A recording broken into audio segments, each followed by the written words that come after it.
안녕하세요. 연합인포맥스 선임기자 워싱턴의 선재규입니다. 오늘이 2021년 7월 16일 금요일입니다. 오늘 새벽에 파월 연준 의장이 미국 상원은행위원회 청문회에서 인플레 얘기를 했는데 시장이 조금 헷갈리게 했습니다. 그동안에는 인플레가 일시적이라는 입장을 계속 견지를 해왔는데 오늘은 조금 좀 글쎄요. 이걸 어떻게 봐야 할지 모르겠는데 조금 톤이 다릅니다. 완전히. 지금 아시다시피 6월 그 미국 그 CPI가 5.4% 한 해 전보다 올랐죠. 이게 지금 너무 많이 올라서 편치가 않다 이런 표현도 썼고요. 그리고 물론 일시적이라면은 뭐 별 문제가 없을지 모르지만 이게 오래 계속된다면은 우리가 그 위험을 재평가해야 할 것 같다. 그런 얘기를 또 덧붙였습니다. 그러면서도 지금 자산 매입 규모를 축소하는 그런 기준에는 아직까지 안 왔다. 이런 얘기를 했는데, 저는 그동안에 그 일시적이라고 그쪽에 굉장히 포인트를 줘왔던 거하고는 조금 뉘앙스가 많이 달라졌습니다. 이렇게 지금 그 인플레 불안감이 좀 커진 건데요. 그래도 지금 대충 시장에서는 그래도 지금 뭐 시장, 특히 성장주, 기술주는 계속 간다는 그런 쪽에도 아직도 좀 무게가 더 실리는 모습입니다. CNBC가 그 지난 12일자에서 분석을 한 내용인데요. 거대한 경기 반등이 여전히 진행 중인 상황에서 재량 소비재 그리고 에너지, 산업재 관련주가 탁월한 실적 기대감이 기대된다고 했습니다. 지금 2분기에 미국 기술 섹터 순이익이 한 32% 성장할 걸로 그렇게 봤고요. 또 산업 섹터는 한 해 전보다 무려 570% 정도, 에너지 부분은 한 220% 정도 증가가 기대되는 걸로 나타났습니다. 금융하고 소비 섹터는 뭐 금융 섹터 같은 경우는 이미 한 110%가량 늘어난 걸로 그렇게 지금 돼 있고요. 그러면서 실적에 따른 그 성장주하고 경기 순환주 간의 그 힘 겨루기가 이어지는데, 그래도 지금 어떤 그런 그 공급 병목 문제가 해결되면 순환주는 상대적으로 좀 별 볼 일이 없어질 거다 하는 그런 지적도 덧붙여졌습니다. 그리고 크레딧 스위스의 그 조나선 골럽 애널리스트는요, 기술주하고 성장주가 괄목할 만한 이런 실적을 바탕으로 해서 탄력이 상당히 이어질 거라고 내다봤습니다. 펀드 스트랩의 그 브라이언 라우셔 애널리스트는요, 기술주하고 성장주 실적은 아직도 그들이 괜찮다는 걸 뒷받침한다. 그러면서 기술주 트렌드가 실적 시즌을 맞아 되돌아올 거라고 이렇게 봤습니다. CNBC는 애널리스트들이 그 영업 레버리지 개선을 너무 과소평가하는 것 같다고 했습니다. 이게 매출 성장이 영업이익 개선으로 더 많이 반영된다는 그런 의미인 겁니다. 그 짐 크레이머 CNBC 매드머니 진행자인데요.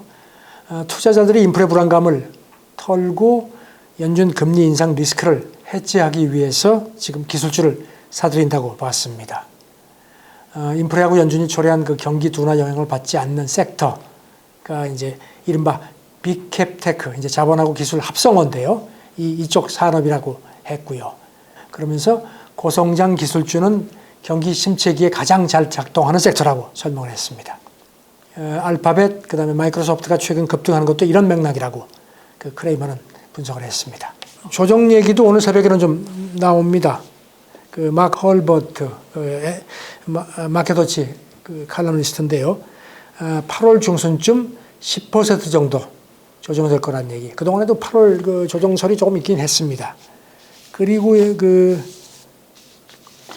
모트 캐피털 매니지먼트의 마이클 크레머 그 전략가인데요. 이 사람은 지금 그 기술 대장주 5개, 그러니까 애플하고 아마존, 알파벳, 엔비디아, 그리고 이제 마이크로소프트가 그 RSI 그 지표 기준으로 해서 과다 매입됐다는 겁니다.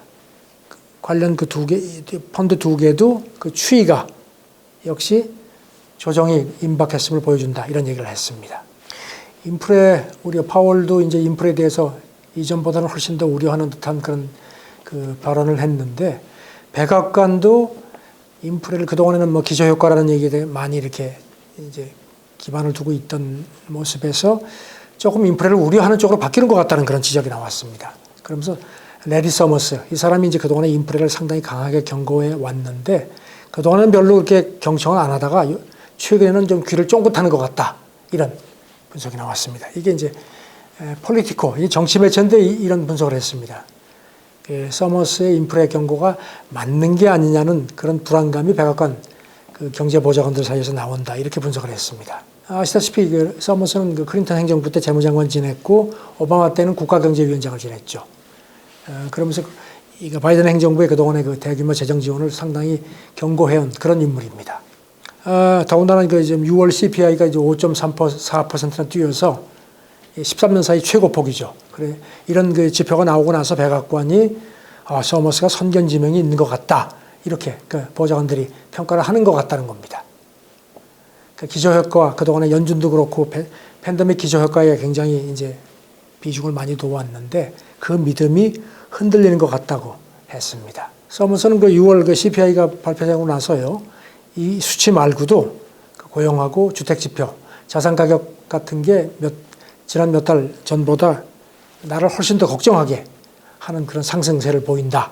그러면서 이것 때문에 과열 시나리오를 더 걱정할 수밖에 없다고 강조를 했습니다. 월스트리트저널이 지난 11일자에 그 7월 그 전문가 그 전망 조사를 한 게 있는데요. 이런 그 최근에 그 높아진 그 인플레가 한 몇 년 정도 이어질 거라는 관측이 많았다는 겁니다. 응답자들은 그 근원 개인 소비 지출, PCE 물가가 올 4분기가 되면은 작년보다 한 3% 이상 상승할 걸로 관측을 했습니다.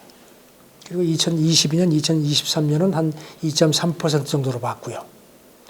나로프 이코노믹스의 그 조엘 나로프 수석 이코노미스트도 이제 설문조사에 참여를 했습니다. 그런데 인플레하고 이자율이 지난 20년 기간보다 높아지는 과도기라고 이 사람은 평가를 했습니다. 월스트리트저널은 그 연준이 계속 그동안에 인플레가 일시적이라는 입장을 취해왔음에도 공급망 차질이라든가 노동력 부족 같은 일시적 요소에도 지금 대규모 재정하고 저축 증가 이런 것들이 소비 수요를 계속 키우는 중이라는 점을 상기시켰습니다. 한편 응답자의 58%는 연준이 2022년 하반기까지는 기준금리를 올리지 않을 거라고 봤습니다. 그 블랙록 세계 최대 자산 운용사죠. 그 레리 핑크 CEO도 인플레가 일시적이지 않은 것 같다는 견해를 보였습니다. CNBC하고 대담하면서 인플레가 걱정된다. 결코 일시적이지 않고 점점 시스템 추이를 보인 것 같다고 했습니다. 그러면서 자기가 이렇게 연준하고 좀 다른 견해를 보이는 이유로 이걸 들었습니다. 2차 대전 후에 미국 사람들을 풍요롭게 하는 게 그거는 그 최선이 이제 저렴한 제품이라는 이른바 소비 지상주의가 이제 상당히 믿음이 컸는데 이제는 그런 소비 지상주의에서 벗어난다. 그래서 사람들이 일자리가 더 중요하다는 쪽으로 이렇게 관심을 더 옮겨간다는 겁니다. 그래서 앞으로 임금이 더 올라갈 것이고 이게 앞으로 한 몇 년 정도 인플레가 3.5% 혹은 그 이상 수준이 되도록 하는 그 원인이 될 거라는 겁니다. 핑크는 또 미국 증시가 지난 1년 랠리를 탔는데 장기적으로도 기본적인 탄력을 유지할 거다 이렇게 봤습니다. 물론 실망스러운 국면도 있을 거다. 하지만 재정, 통화, 지금의 그 부양 기조라는 걸 고려하면은 그 상향 탄력 기조는 계속 여전히 유지된다 이렇게 봤습니다. 제러미 시겔 와튼 스쿨 교수, 이 사람은 뭐 대표적인 강세론자인데요. CNBC하고 대담하면서 주식이 장기적으로 훌륭한 그 인플레 해지 수단이다 했습니다. 그러면서 인플레가 지금 길어질 거라는 그런 견해가 많기 때문에 나는 주식을 팔지 마십시오 이렇게 얘기를 하겠다 했습니다. 그리고 또 그 상장사 다수가 유동성이 지금 넘치기 때문에 가격 결정력을 발판으로 해서 인플레로 이런 그 비용 증가 부담을 털어낼 수 있다는 겁니다. 그리고 또 소비자는 구매력, 그다음에 기업은 가격 결정력을 갖고 있기 때문에 이런 상황에서 누구도 지금의 인플레 이런 그 추이에 크게 개의치 않는다는 겁니다. 왜냐하면 기업 이익이 크게 늘어날 것으로 기대가 되기 때문이라는 겁니다. 따라서 연준이 자산 매입을 축소를 해도 그 강세장 기조 자체는 끝나지 않을 거다.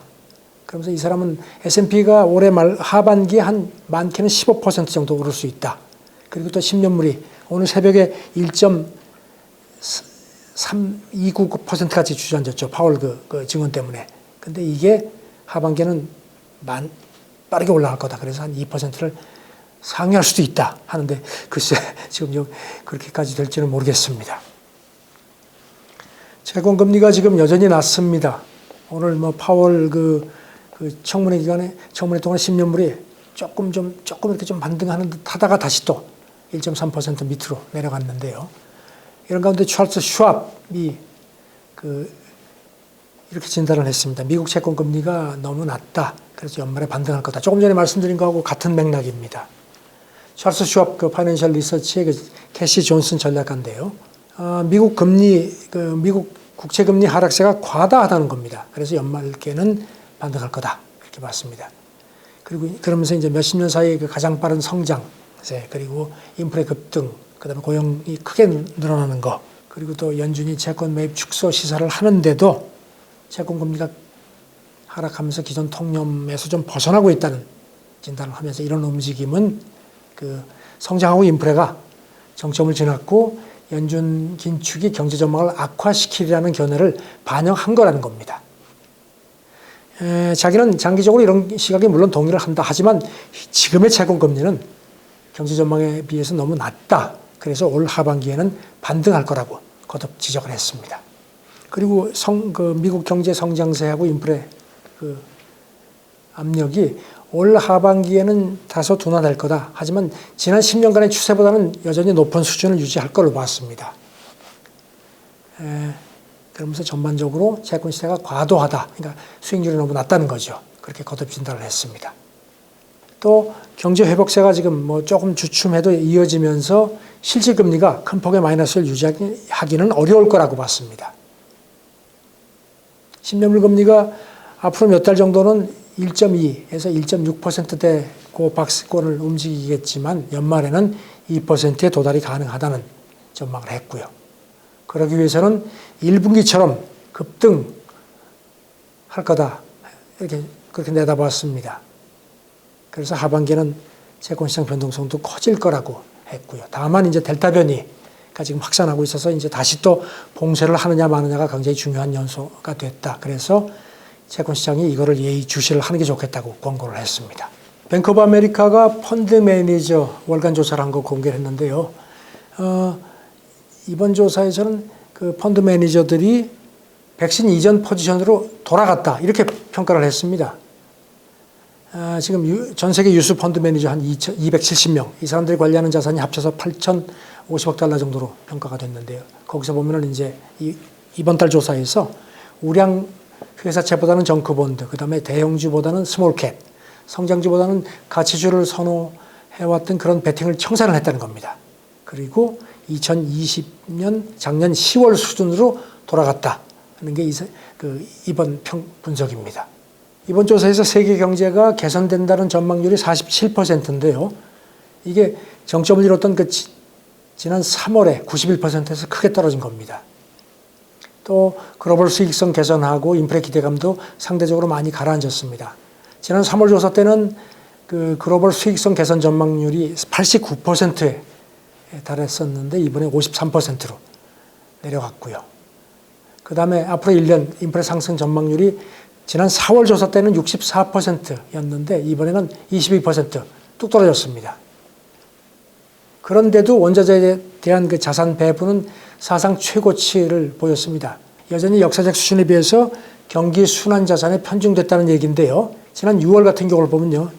펀드 매니저들이 기술적으로 굉장히 빠르게 돌아간 겁니다. 그래서 이런 예전 포지션으로 돌아갔다는 의미인데 다시 말해서 방어적 투자 전략이 여전히 완전히 배제되어 있다는 그런 게 뱅크 오브 아메리카의 평가입니다. 오늘 파월 청문회 있고 나서 웰스파고에서 이런 분석이 나왔습니다. 웰스파고의 마이클 슈마허 금리 디렉터는 파월 의장 오늘 새벽 발언에 대해서 파월이 엄청난 인플레 상승에 다소 좀 겁을 먹은 것 같다 이런 표현을 했습니다. 그러면서 오랫동안 나는 인플레를 원한다고 얘기를 했지만 이렇게 빠른 걸 원했을지는 모르겠다 이렇게 지적을 했고요. 옥스퍼드 이코노믹의 존 캐너번 애널리스트 얘기인데요.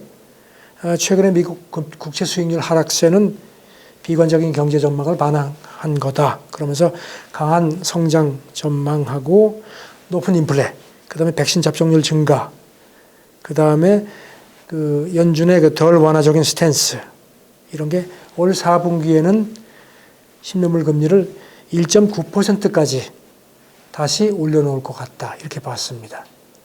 이제 8월 잭슨홀 회의가 이제 다가오고 있는데, 과연 연준이 파월 의장 발언 이후에 이거를 어떤 식으로 실천을 해나갈지, 이걸 이제 상당히 주목이 되는데, 채권 시장이 여기 따라서 이제 움직이는 그 추이도 아마 최근에 그 채권 주식 투자자들이 그 채권에 상당히 전례 없이 관심을 갖고 있는데, 이런 채권 시장 추이, 8월 잭슨홀, 그 다음에 거기에 따른 채권 시장 추이, 이런 걸 예의 지켜보시는 게 좋지 않을까 싶습니다. 감사합니다.